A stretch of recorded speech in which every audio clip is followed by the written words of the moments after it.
سلامتی ہو آپ سب سننے والوں پر۔ رمضان کا حقیقی فائدہ کون سے لوگ اٹھاتے ہیں؟ رمضان کا حقیقی فائدہ وہی انسان اٹھاتے ہیں جو انسان رمضان کے مہینے کو پا کر اپنے گناہوں کی اپنے اللہ سے مغفرت طلب کرتے ہیں اور دوبارہ ان گناہوں کی طرف کبھی بھی لوٹ کر نہیں جاتے۔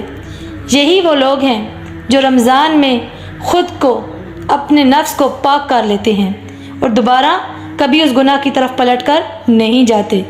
یہی لوگ رمضان کا حقیقی فائدہ اٹھانے والے ہیں۔ اور بہت سے لوگ جو رمضان کو پا کر رمضان میں روزے بھی رکھتے ہیں اور اس میں اپنے رب سے توبہ بھی کرتے ہیں، لیکن اس کا حقیقی فائدہ نہیں اٹھا سکتے۔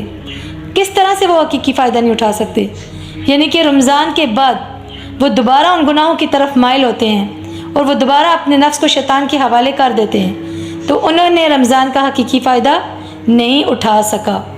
تو آپ سے یہ گزارش ہے کہ آپ رمضان کے مہینے کو پائیں اور اللہ سے دعا کریں کہ اللہ ہمیں صحیح معنوں میں گناہوں کی توبہ کرنے کی توفیق عطا فرمائے اور دوبارہ کبھی بھی ان گناہوں کی طرف مائل نہ کرے اور ہمیں ہمارے نفس کے حوالے نہ کرے۔ آمین یا رب العالمین۔